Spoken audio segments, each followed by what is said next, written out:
اور ایک مغالطہ میں چاہتا ہوں کہ ان دی فرسٹ انسٹنس دفاع کر دوں۔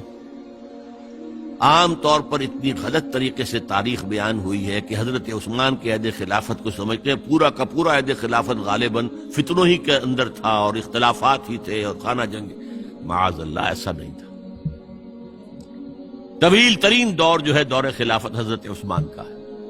حضرت علی نے مسجد نبوی میں کھڑے ہو کر جتنے الزامات لگائے تھے ان سب کی طرف سے برات کا معاملہ کیا۔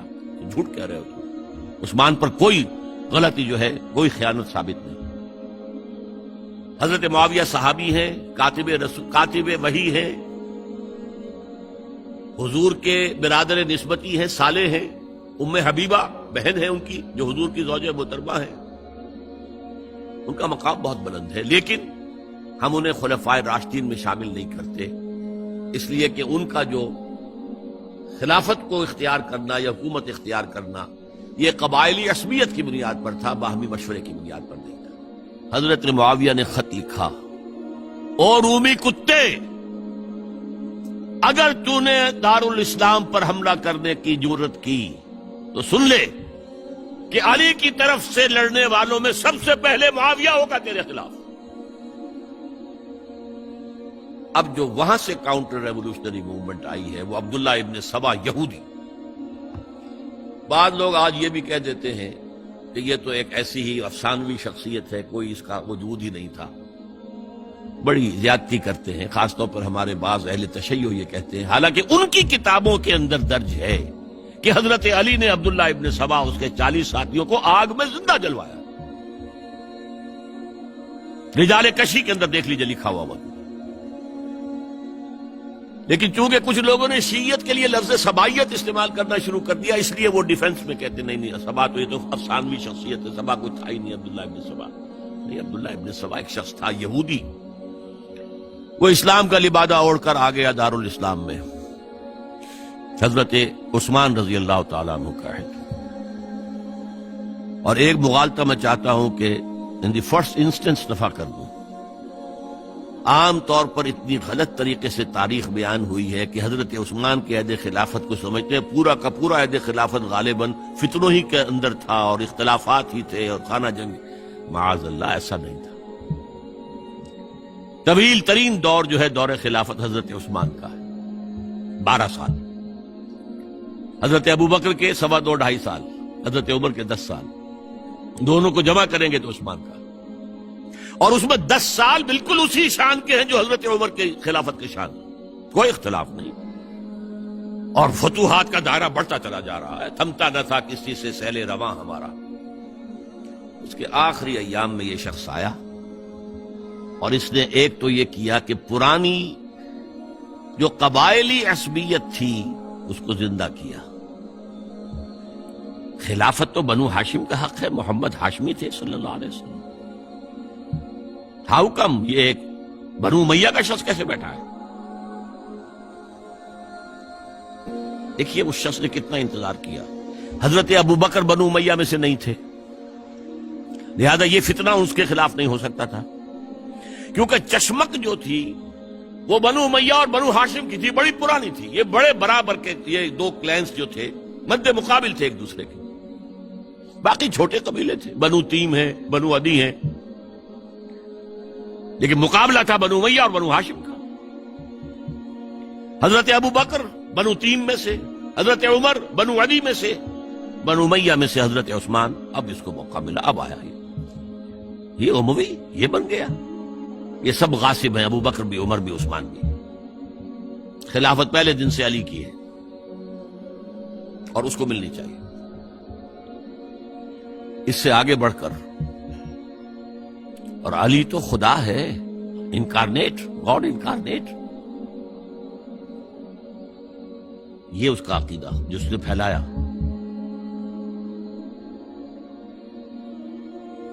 یوں سمجھیے ایک شخص نے حضرت عیسیٰ کے دین کو زیرو کر دیا تھا۔ لوگ مانتے نہیں کہ ایک شخص اتنا کچھ کر سکتا ہے۔ یہودی اور سازشی ذہن، ان کی صلاحیت اور ذہانت۔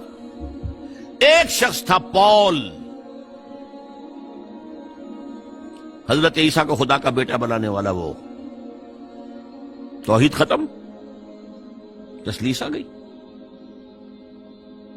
شریعت کو ختم کرنے والا وہ حضرت عیسیٰ کہہ کر گئے تھے تم پر شریعت موسوی نافذ رہے گی. اس نے کہا نہیں، ابروگیٹ اٹ، نو شریعہ. نمبر 3، حضرت عیسیٰ نے کہا تھا تمہیں تبلیغ کرنی ہے صرف یہودیوں تک. I have been sent only in search of the lost sheep of the house of Israel. میں صرف اسرائیل کے گھرانے کی کھوئی ہوئی بھیڑوں کی تلاش میں آیا ہوں. تمہیں باہر تبلیغ نہیں کرنی. اس نے تبلیغ کا دائرہ وسیع کیا. وہ دین مسیحیت ختم، وہ دین پولزم ہے جو چلا ہے اس کے بعد. سمجھ رہے اس بات کو؟ اور یہ ڈاکٹر مائیکل ہارٹ نے بالکل صحیح لکھا ہے کہ کرسچینٹی جب تک حضرت مسیح موجود تھے وہ سوائے ایک یہودیوں کے فرقے کے اس کی کوئی اور حیثیت نہیں تھی. لیکن پال نے اسے ایک انڈیپینڈنٹ دین بنایا. ایک شخص کی کارروائی ہے یہ ساری، اور آج پوری دنیا، پوری عیسائی دنیا اسی پر ہے، تسلیس پر بھی، اور شریعت ختم، اور دعوت جو ہے کرتے پھر رہے ہیں پوری دنیا کے اندر. اسی طرح اس نے کیا، قبائلی عصبیت کو چھیڑا اور حضرت علی کا مبالغہ کیا یہ خدا ہے، اوتار، گاڈ انکارنیٹ.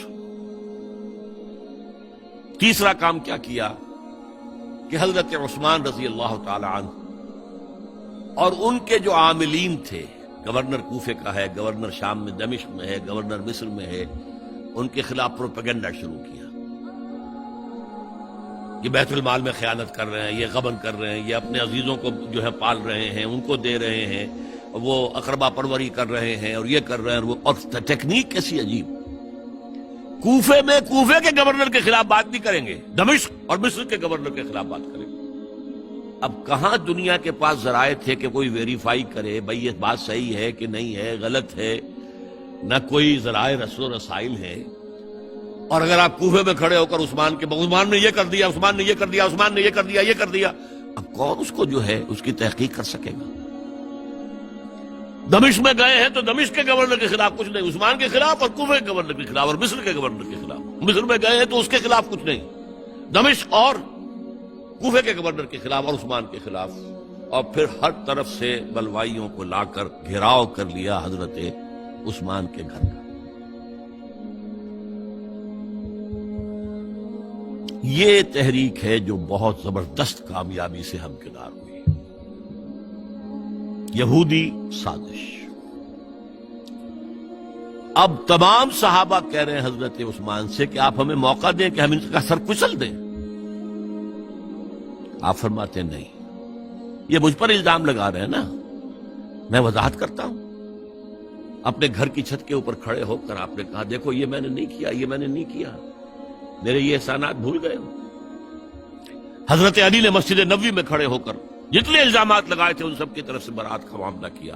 جھوٹ کہہ رہے ہو تم، عثمان پر کوئی غلطی جو ہے، کوئی خیانت ثابت نہیں. لیکن جنگ کی اجازت حضرت عثمان نہیں دے رہے. یہ میرے خون کے پیاسے ہیں نا، جب تک قتل نہیں کر لیتے جرم کہاں ہے؟ جب قتل کر لیں گے تم قصاص دے لینا. لیکن میں کسی کلمہ گو کی جان نہیں لینا چاہتا، صرف اپنی جان کے تحفظ میں. یہ ہے عزیمت کا پہاڑ. لوگ کہتے ہیں کمزور تھے. جان بچانے کے لیے تو آدمی پتہ نہیں کیا کچھ کر بیٹھتا ہے، اور طاقت ہو تو طاقت کو کیسے استعمال کرے گا. حضرت امیر معاویہ کی طرف سے پیغام پر پیغام آ رہے ہیں کہ آپ ہمیں اجازت دیں میں فوجیں بھیجوں اور ان کا قلع کما کر دیا جائے. حضرت عمرو بن العاص کا پیغام آ رہا ہے مصر سے، آپ ہمیں اجازت دیں. طلحہ، زبیر، علی اجازت مانگ رہے ہیں مدینے کے اندر، آپ اجازت دیں کہ ہم جنگ کریں ان سے. نہیں. آخر کار حضرت علی نے دونوں بیٹوں کو، حضرات حسنین، حضرت حسن، حضرت حسین، دروازے پر کھڑا کر دیا. پہرے دار حضرت عثمان کے، حضرت حسن، حضرت حسین کہ کوئی گھر میں داخل نہ ہونے پائے. پچھواڑے سے آئے ہیں اور شہید کیا ہے. میرے نزدیک تاریخ کی مظلوم ترین شہادت بمانی مقتول فی سبیل اللہ وہ حضرت عثمان ہے. بلکہ میں جرات کر رہا ہوں ذرا آپ کو معلوم ہے علامہ اقبال سے مجھے کتنا تعلق قلبی ہے. میں نے ان کے ایک شعر میں ترمیم کی ہے، میں سمجھتا ہوں انہوں نے صحیح نہیں کہا. غریب و سادہ اور رنگی ہے داستان حرم، نہایت اس کی حسین ابتدا ہے اسماعیل. حضرت اسماعیل کو اللہ تعالیٰ کے حکم سے حضرت ابراہیم ذبح کر رہے تھے اور حضرت حسین ذبح کر دیے گئے. تو گویا کہ ابتدا جس کی ہوئی تھی حضرت اسماعیل سے، اس کی انتہا حسین پر ہوئی. میں کہتا ہوں بالکل غلط. اور میں نے امید ہے علامہ اقبال سے ملاقات ہوگی اگر آخرت میں تو وہ میری اس بات کو تسلیم کریں گے. میں نے اس شعر کا دوسرا جو مصرع ہے بدلا ہے، نہایت اس کی ہے عثمان ابتدا حابیل. حابیل جنہوں نے کہا تھا بھائی جان آپ مجھے قتل کرنے کے لیے ہاتھ اٹھائیں گے تو میں اپنا ہاتھ نہیں اٹھاؤں گا آپ کو قتل کرنے کے لیے. عثمان نے کہا کہ میں نہیں کسی کو قتل کروں گا، کسی کلمہ گو کو. جو مجھے قتل کر دیں گے پھر ان سے قصاص لے لوں. عثمان کے پاس لاکھوں کی فوجیں، اسٹینڈنگ آرمیز، پھر بھی انہوں نے اپنی جان دے دی. حضرت حسین بہرحال جتنے بھی افراد تھے بہادری سے، شجاعت سے لڑتے ہوئے شہید ہوئے، اس میں کوئی شک نہیں، لیکن لڑتے ہوئے شہید ہوئے نا. حابیل کی طرح یہ تو نہیں کہا کہ تم مجھے کرتے ہو تو کر دو، میں تو تمہیں قتل نہیں کروں گا. نہیں. بہرحال یہ جو تھا فتنہ، اس کو کہا ہے اور اس کو کتاب میں لکھا گیا، باقاعدہ ایک تصنیف الفتنۃ الکبریٰ، عظیم ترین فتنہ حضرت عثمان کی شہادت. اس وقت عبداللہ ابن سلام رضی اللہ تعالی عنہ ایک یہودی عالم دین تھے جو اسلام لے آئے تھے. انہوں نے کہا تھا لوگوں ڈرو عثمان کے خون کا نہ بہانا. میں جانتا ہوں تاریخ بنی اسرائیل کی، اگر کبھی کوئی نبی جو ہے اگر شہید کیا گیا تو 70,000 آدمی اس کے بعد مارے گئے اللہ تعالی کی طرف سے. اور نبی کا اگر کوئی خلیفہ قتل کیا گیا تو 35,000 آدمی مارا گیا. تو اگر تم نے عثمان کو قتل کر دیا تو یہ خون کے دریا جو ہیں پھر آ جائیں گے امت کے اندر. باز آ جاؤ، خدا کے لیے باز آ جاؤ. لیکن نہیں. بہرحال حضرت علی رضی اللہ تعالی عنہ نے بلایا عبداللہ ابن سبا کو اپنے ہاں. تم کہتے ہو کہ میں خدا ہوں؟ ہاں آپ خدا ہیں. توبہ کرتے ہو کہ نہیں؟ نہیں. میں تمہیں زندہ جلا دوں گا. جلا دو. تم خدا ہو، ہماری آزمائش کر رہے ہو. حضرت علی نے عبداللہ ابن سبا کو 40 ساتھیوں سمیت زندہ جلوایا. اور یہ سارا کچھ معاملہ جو ہے یہ میں نے آپ کو بتایا اہل تشیع کی کتابوں میں موجود. بہرحال یہ فتنۃ الکبریٰ ہے جس کا نتیجہ کیا نکلا ہے آپ اچھی طرح سمجھیے. وہ شہادت علی الناس کا جو سیلاب جا رہا تھا، جس کی شان کیا تھی علامہ اقبال کے الفاظ میں، تھمتا نہ تھا کسی سے سیل رواں ہمارا. یہ جو سیل تھا وہ روکنے والا تھا. 2 سپر پاورز تھیں اس وقت، ایران، روم. ایران کے چیچڑے ٹوٹ گئے، روم کی 2 ٹانگیں ٹوٹ گئی. اب کون روکنے والا تھا؟ یہ انٹرنل سیبوٹاج. اس کے بعد جو باہمی خانہ جنگی شروع ہوئی ہے، 1 لاکھ مسلمان ایک دوسرے کی تلواروں اور نیزوں سے ختم ہو گئے.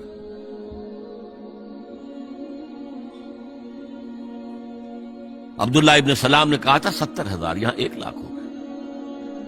حضور کے صحابہ کا درجہ بہت بلند ہے. آپ نے فرمایا علماء امتی کا انبیاء بنی اسرائیل، میری امت کے علماء بھی بنی اسرائیل کے انبیاء کے ہم مرتبہ ہیں. تو خلیفہ راشد حضرت عثمان کا رتبہ کیا؟ جنگ جمل میں 10,000 ایک رات میں شہید ہوئے. عشرہ مبشرہ میں سے 2 شہید کر دیے گئے، طلحہ زبیر دونوں. جنگ صفین میں 74,000 آدمی ختم ہوئے. جنگ نہروان میں 4,000 آدمی، 1 لاکھ کے قریب انسان ختم ہوئے. وہ جس کو کہتے ہیں ڈرائیور لوگ، موشن ٹوٹ گیا کہ اگر ٹرک جو ہے چڑھ رہا ہے اونچائی کے اوپر تو بہت ڈرتے ہیں کہیں گاڑی روکنی نہ پڑ جائے، اس لیے کہ ایک دفعہ موشن ٹوٹ جائے گا تو پھر چڑھائی کے اوپر چڑھنا جو ہے مشکل ہو جائے گا۔ وہ موشن ٹوٹ گیا، اس کے بعد سے پھر وہ اسلام کی پیش قدمی ختم ہو گئی۔ ہاں، مسلم ملوکیت اس کا دور جاری رہا، یہ ملوکیت تھی بعد میں جو چلی ہے، وہ شہادت علی الناس والی خلافت راشدہ۔ اب اسی کی کڑی ہے اگلی، حضرت علی کو انہوں نے شہید کیا جو ان کے ساتھی تھے خوارج۔ جنگ صفین میں حضرت معاویہ کے کہنے سے عمرو بن العاص رضی اللہ تعالیٰ عنہ نے قرآن مجید جو ہے نیزے پر اٹھا لیا کہ لڑائی بند کرو، قرآن کو حکم بنا لو، جو قرآن فیصلہ کر دے وہ ہم بھی قبول کریں، تم بھی کرو۔ حضرت علی کا خیال یہ تھا رضی اللہ تعالیٰ عنہ یہ چال ہے، اور انہوں نے روکا اپنے ساتھیوں کو، لیکن اکثر لوگوں نے کہا قرآن آ گیا بیچ میں، اب ہم کیسے ہتھیار چلائیں؟ اس میں میرا ذہن جاتا ہے ایک حدیث کی طرف، بڑی اہم حدیث ہے، اور اس کے راوی حضرت علی ہیں۔ حضرت علی فرماتے ہیں کہ حضور نے فرمایا انہا ستکون فتنۃ، ان قریب ایک بہت بڑا فتنہ رونما ہوگا۔ حضرت علی فرماتے ہیں میں نے عرض کیا مل مخرج منہا یا رسول اللہ، اس سے نکلنے کا راستہ کون سا ہوگا؟ فرمایا کتاب اللہ فیہ خبر ما قبلکم ونبأ ما بعدکم وحکم ما بینکم، اس قرآن میں تم سے پہلے لوگوں کی خبریں موجود ہیں، بعد آنے والوں کے حالات موجود ہیں، اور تمہارے درمیان جو اختلافات بھی پیدا ہوں گے ان کا حل موجود ہے۔ تو اب کیسے نہ مانتے ہیں مسلمان؟ قرآن کو حکم بنایا جا رہا۔ بہرحال اس کے نتیجے میں جو بھی ہوا ہے یہ اب تاریخ کا معاملہ ہے، میں اس کی تفصیل میں نہیں جانا چاہتا، مسئلہ حل نہیں ہو سکا، لیکن حضرت علی کی خلافت جو ہے ان کے ہاتھ پر بیعت ہو گئی تھی، وہ چلی، لیکن 4.5 برس سوائے خانہ جنگی کے اور کچھ نہیں ہوا۔ وہ جو قافلہ آگے چل رہا تھا سیل رواں، وہ 1 انچ بھی آگے نہیں بڑھا۔ البتہ قیصر روم نے جب دیکھا یہ تو آپس میں لڑ رہے ہیں، اب موقع ہے میں حملہ کروں، اور چونکہ وہاں قریب ترین تو حضرت امیر معاویہ بیٹھے ہوئے تھے نا، شام میں، شام سے ملحق تھا نا آگے قیصر۔ حضرت معاویہ نے خط لکھا، او رومی کتے، اگر تو نے دارالاسلام پر حملہ کرنے کی جرت کی تو سن لے کہ علی کی طرف سے لڑنے والوں میں سب سے پہلے معاویہ ہوگا تیرے خلاف۔ یاد اس نے جرت نہیں کی۔ بہرحال حضرت علی کو شہید کرنے والے تھے ایکسٹریمسٹ جو خود ان کے اپنے ساتھیوں میں سے تھے۔ انہوں نے کہا وہ کہا حکم کیوں مانا؟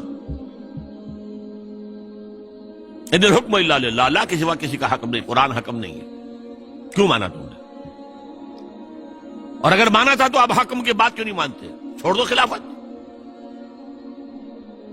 بہرحال یہ کہلاتے ہیں خوارج، جنہوں نے بغاوت کی ہے حضرت علی کے ساتھیوں سے۔ ان میں سے 3 نے بیٹھ کے طے کیا، یہ 3 جو در حقیقت بڑے شخص ہیں، یہ اس وقت امت جو ہے ان کی وجہ سے اس مشکل میں پڑی ہوئی، تینوں کو قتل کر دو۔ فلاں دن صبح فجر کی نماز کے وقت ایک شخص وہاں جائے گا، ایک شخص وہاں جائے گا، ایک شخص وہاں جائے گا، اور فجر کی نماز میں قتل کر دو۔ ابن ملجم آیا، حضرت علی پر وار کیا، وار کاری ثابت ہوا۔ باقی 2 حضرت معاویہ اور حضرت عمرو بن العاص، ان میں سے ایک تو اس روز فجر میں آئے نہیں کسی وجہ سے، اور دوسرے پر جو وار پڑا وہ اوچھا وار تھا، وہ کاری وار نہیں تھا۔ حضرت علی شہید۔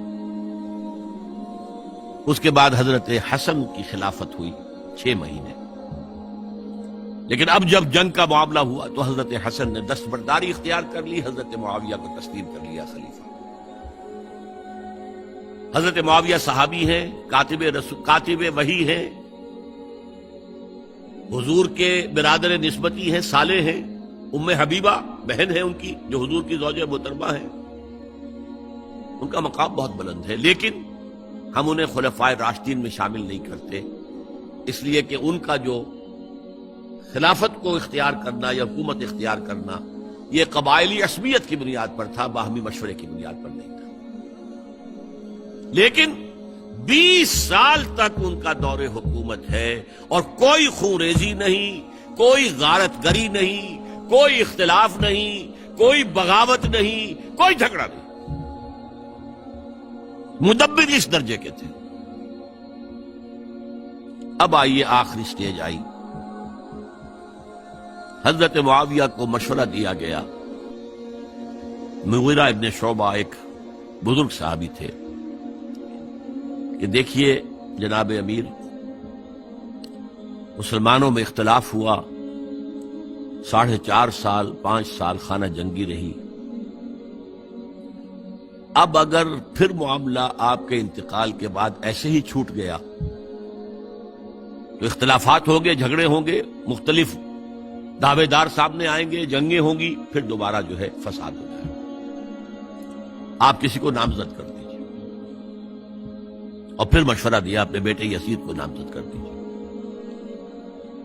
حضرت معاویہ ریلیکٹنٹ رہے، لیکن اس کے بعد انہوں نے مان لیا اور فیصلہ کر لیا۔ یہاں میں چاہتا ہوں کہ بات سمجھ لیں اچھی طرح، اس معاملے میں اگر آپ حضرت معاویہ کی نیت پر شک کریں گے تو مجھے آپ کے ایمان پر شک ہو جائے گا۔ نیت پر نہیں، غلطی ہو سکتی ہے، صحابی ہیں، نیت غلط نہیں تھی، نیت کیا تھی؟ اور میں سمجھتا ہوں 100% درست تھی کہ اب اتنا پانی گزر چکا ہے پل کے نیچے سے وقت کے دریا میں کہ بارے صحابہ سب رخصت ہو چکے، اب اکثریت 9 مسلموں کی ہے، عصبیتیں بھی ہیں، قبائلی عصبیتیں ختم تو نہیں ہوئی، لہذا جب تک کوئی قبائلی عصبیت پیچھے نہیں ہوگی حکومت کے، حکومت نہیں چل سکے گی۔ یہ ابن خلدون کا لفظ ہے، عصبیت، کوئی چیز جو جوڑے آپ کو۔ تو دینی عصبیت اب کمزور پڑ گئی ہے، اس لیے کہ حضور نے جن کو تربیت دی تھی وہ اب گئے، اکثر و بیشتر گئے۔ اب اگر ایسے ہی چھوڑ دیا گیا اور کوئی قبائلی عصبیت پشت پر نہ آئی تو پھر خانہ جنگی ہوگی، 5 سال تک ہوئی۔ اس بنا پر انہوں نے اسے صحیح سمجھا۔ آپ اختلاف کر سکتے ہیں، صحابہ کی رائے سے اختلاف ہو سکتا ہے، لیکن آپ ان کی نیت پر شک نہیں کر سکتے۔ بہرحال واقعہ کیا ہے تاریخی اعتبار سے کہ یہ 10ویں سال میں نامزد کر دیا یزید کو اپنے بعد خلیفہ کے لیے، ولی عہد۔ اس وقت تقریباً سب نے بات مان لی سوائے 5 افراد کے۔ وہ 5 افراد بہت اہم تھے، بہت اہم۔ ابو بکر اہم ترین آدمی تھے، ان کے بیٹے عبد الرحمن ابن ابو بکر۔ عمر نمبر 2 تھے، عبداللہ ابن عمر۔ زبیر عبداللہ ابن زبیر۔ عباس عبداللہ ابن عباس، اور حسین ابن علی۔ حضرت حسن کا انتقال ہو گیا تھا۔ اہل تشیع کا کہنا یہ کہ زہر دیا گیا، واللہ اعلم، میں کچھ نہیں کہہ سکتا۔ میں کوئی تاریخ کا محقق اس معنی میں نہیں، میں موٹی موٹی باتیں جانتا ہوں۔ بہرحال انتقال ہو گیا تھا، 5 آدمیوں نے نہیں مانا، لیکن دیکھیے یہ تھی تدبر کی بات حضرت امیر معاویہ کی۔ کوئی دباؤ نہیں ڈالا، کوئی جبر نہیں کیا، کوئی کسی کو نقصان نہیں پہنچایا کہ نہیں مان رہے تو یہ کر دیں، نہیں۔ دیکھیں گے جب وقت آئے گا۔ جب وقت آیا حضرت معاویہ کے انتقال کے بعد، اب ایک صاحب جا چکے تھے، حضرت عبد الرحمن ابن ابی بکر فوت ہو چکے، اب 4 رہ گئے۔ 3 عبادلہ، عبداللہ ابن عمر، عبداللہ ابن عباس، عبداللہ ابن زبیر، ایک حسین ابن علی رضی اللہ تعالی عنہم اجمعین۔ جب بیعت ہو گئی یزید کی تو اب ان کے درمیان اختلاف ہوا، یہ بات اچھی طرح سمجھ لیجئے، تاریخی حقائق، موٹے حقائق کو چھوڑ کر باریکیوں میں جب پڑھتے ہیں تو معاملہ غلط ہو جاتا ہے۔ موٹے حقائق کو سمجھیے، جیسے کہتے ہیں میکرو اکنامکس اور مائکرو اکنامکس۔ میکرو ہسٹری جو ہے، دو ایک طرف ہو گئے، دو ایک طرف ہو گئے۔ عبداللہ ابن عباس کی رائے ہوئی کہ اگرچہ یہ غلط کام ہوا ہے، یہ قیصر و کسریٰ کی سنت پر عمل ہو رہا ہے، لیکن یہ ایسی بڑی بات نہیں ہے کہ خوریزی شروع کر دی جائے اور امن و امان ختم ہو جائے۔ یہی بات عبداللہ ابن عمر کی ہو گئی، یہ دو تو ایک یکجا ہو گئے۔ مصلحت کہہ لیں جو بھی سمجھے، لیکن نیت پر حملہ نہیں کر سکیں گے آپ۔ دیانتاً انہوں نے یہ سمجھا کہ اب جب کہ ہو گیا معاملہ تو ٹھیک ہے۔ حرام مطلق تو کہیں نہیں لکھا ہوا قرآن کے اندر کہ بیٹا نہیں ہو سکتا، کہیں نہیں لکھا ہوا۔ بہرحال ان دو کی رائے یہ ہوئی کہ اگرچہ کام غلط ہے لیکن اتنا غلط نہیں ہے کہ اس کو چیلنج کیا جائے اور اس سے جو ہے خانہ جنگی شروع ہو جائے اور فساد شروع ہو جائے۔ دو کی رائے یہ ہوئی کہ نہیں، we have to challenge it come what میں۔ عبداللہ ابن زبیر، حسین ابن علی رضی اللہ تعالی عنہما یا عنہم، تو یہ دو علیحدہ، ان دو میں اب اختلاف ہوا۔ عبداللہ ابن زبیر کی رائے یہ تھی کہ یہی مقیم رہو مکے میں، حجاز میں، مکے اور مدینے میں، یہاں سے ریزسٹنس موومنٹ ہم شروع کریں، کیونکہ یزید کی خلافت تو دمشق میں تھی، بہت دور۔ حضرت حسین کو خطوط آ رہے تھے کوفے سے، کوفہ حضرت علی کا صدر مقام رہا تھا، اور جن سبائیوں نے فتنہ پیدا کیا تھا حضرت عثمان کے خلاف وہ بھی وہیں آباد تھے۔ انہوں نے خطوط کا تاغا باندھ دیا، آپ آئیے ہم آپ سے بیعت کریں گے اور کھڑے ہوں گے اور مقابلہ کریں گے اور اس یزید کی حکومت ختم کریں گے۔ ڈاک کے تھیلے بھرے ہوئے حضرت حسین نے فیصلہ کیا کوفے جانے کا، بہت روکا۔ عبداللہ ابن عباس بہت ان سے بزرگ تھے عمر میں، اور ویسے بھی ایک اعتبار سے نانا تھے، ایک اعتبار سے پڑدادا تھے۔ حضرت عبداللہ ابن عباس حضور کے چچا زاد بھائی تھے، تو نانا ہو گئے کہ نہیں؟ حضور نانا تھے کہ نہیں؟ اور حضور کے چچا تھے حضرت عباس، ان کے بیٹے ہیں۔ تو اس اعتبار سے حضرت علی رضی اللہ تعالیٰ عنہ کے کیا ہو گئے؟ چچا۔ بہرحال میں کچھ گڑبڑ کر رہا ہوں اس وقت۔ وہ دوڑتے جا رہے تھے کہ حسین خدا کے لیے مت جاؤ، خدا کے لیے مت جاؤ، یہ کوفی تمہارا ساتھ نہیں دیں گے، الکوفی لا یوفی، کوفی وفا نہیں کرتا وعدہ، اور خدا کے لیے اگر جانا ہے اپنے گھر والوں کو یہاں چھوڑ دو۔ بس حضرت حسین پر رضی اللہ تعالی عنہ جو ایک کیفیت تھی، انہوں نے سب باتوں کو نظر انداز کیا۔ وہاں ہزاروں لوگوں نے مسلم بن عقیل جو حضرت حسین کے نمائندے کی حیثیت سے پہلے گئے تھے، ان کے ہاتھوں پر بیعت کیا، وہ خطوط آ رہے تو اور بھی بات پختہ ہو گئی۔ ابھی راستے ہی میں تھے کہ پتہ چلا کہ ابن سیاد گورنر بن کر آیا ہے، اور اس نے جو وہاں پر تشدد کیا ہے اور ڈنڈا برسایا ہے، سب بیعت توڑ کے گھروں میں چھپ گئے، اور مسلم بن عقیل جو ہیں وہ بے یار و مددگار شہید بھی کر دیے گئے۔ حضرت حسین نے ارادہ کیا کہ واپس ہو جائے مدینے کی طرف۔ اب مسلم بن عقیل کے بیٹے جو ہیں، وہ عرب کی ایک غیرت ہے، ایک آنر جسے آج کل کہتے ہیں، ہم اپنے باپ کا بدلہ لیے بغیر نہیں جائیں گے، اور حضرت حسین کی شرافت اور مروت، یہ لوگ میرے ساتھ آئے تھے نا، میرا ساتھ دے رہے تھے، اب میں ان کا ساتھ کیسے چھوڑوں؟ بہرحال وہ حادثہ فاجعہ ہو کر رہا، اور اس میں سب سے بڑا سبب جو بنا ہے وہ میں چاہتا ہوں جس کی طرف کسی کی نگاہ نہیں گئی۔ افسوس یہ ہے کہ میرا اس پر جو کتابچہ ہے سانحہ کربلا وہ آؤٹ آف پرنٹ تھا، کوشش تھی کہ آج یہاں وہ پیش کیا جاتا، مختصر ترین، لیکن آپ دیکھیں گے کہ کلیئر ہو جاتی ہے ہسٹری۔ دو کتابچے ہیں، شہید مظلوم، میرے نزدیک مظلوم ترین شہید حضرت عثمان رضی اللہ تعالی عنہ، اور سانحہ کربلا بہت بڑا سانحہ ہے، اس میں کوئی شک نہیں۔ حضرت حسین کے صبر اور مثابرت اور استقلال اور شجاعت یہ مثالی ہیں تاریخ کے اندر۔ اپنے سامنے جو ہے اپنے ایک ایک کر کے چراغ گل ہو رہے ہیں، خاندان سارا ختم ہو رہا ہے، شیرخوار بچے شہید ہو رہے ہیں۔ وہ تو ایک بچہ بیمار تھا، حضرت علی بن حسین زین العابدین رحمت اللہ علیہ، وہ بچا ہے۔ لیکن اصل میں شرافت اور مروت جو ہے وہ بسا اوقات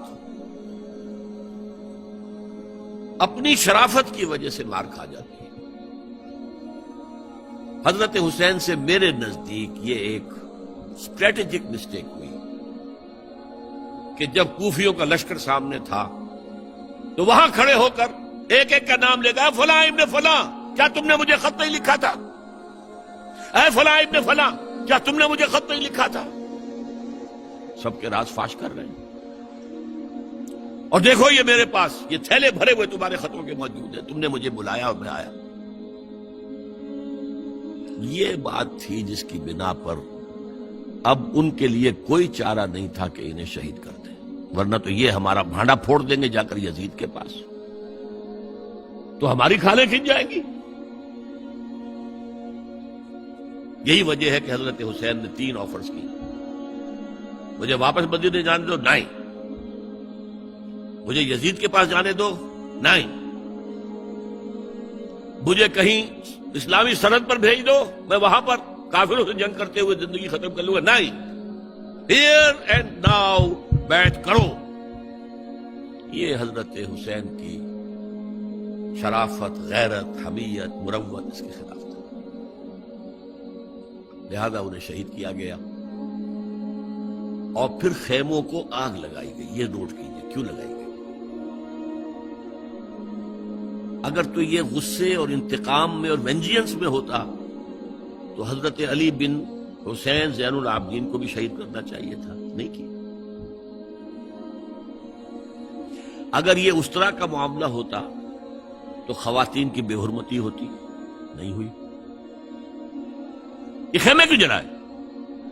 تاکہ وہ جو ایویڈنس ہے وہ ختم ہو جائے، ہمارے خلاف یہ جو ڈاکومنٹری پروف لیے پھر رہے ہیں،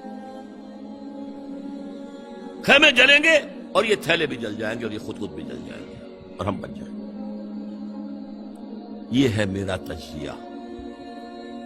بہرحال اس میں کوئی شک نہیں کہ تاریخ انسانی کے عظیم حوادث میں سے وہ ہے، اور میرے نزدیک حضرت حسین رضی اللہ تعالیٰ عنہ کا اختلاف کر سکتا ہے، جو چاہے کرے، حضرت حسین سے اختلاف کرے اور اتفاق کرے حضرت عبداللہ ابن عمر، عبداللہ ابن عباس کے ساتھ، تب بھی ٹھیک ہے۔ اور اگر حضرت عبداللہ ابن عباس اور عبداللہ ابن عمر سے اتفاق کرے اور حضرت حسین ان سے اختلاف کرے، تب بھی شک ہے۔ معصوم کوئی نہیں، ہمارے نزدیک معصومیت خاصہ نبوت ہے، نبوت ختم ہوئی حضور پر، معصومیت ختم ہوئی۔ غلطی ہر ایک سے ہو سکتی ہے اور آپ رائے رکھ سکتے ہیں، لیکن کسی صحابی کی نیت پر حملہ نہیں کریں گے۔ صحابی کی نیت پر حملے کا مطلب کیا ہے کہ محمد صلی اللہ علیہ وسلم تزکیہ نفس نہیں کر پائے، یہ ریفلیکٹ کرے گی حضور کی اس پوری کی پوری جد و جہد پر کہ شخصیت سازی نہیں کر پائے محمد صلی اللہ علیہ وسلم، نہیں، معاذ اللہ ثم معاذ اللہ ثم معاذ اللہ۔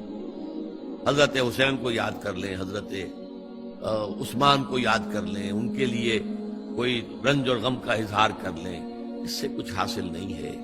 حاصل تو یہ ہے کہ شہادت علی الناس کی تیاری کیجئے، اپنی ذاتی زندگی میں آج سے گواہی دیجئے اللہ کے بندے ہونے کی، اپنے عمل میں، اپنے قول میں، اور کوشش کیجئے کہ مل جل کر اس ملک کے اندر وہ نظام برپا کرے کہ جو شہادت علی الناس دین حق کے ایک کامل نمونے کے طور پر دنیا پر حجت قائم کر دے کہ دیکھ لو اپنی آنکھوں سے، یہ ہے وہ دین حق جو محمد لے کر آئے تھے۔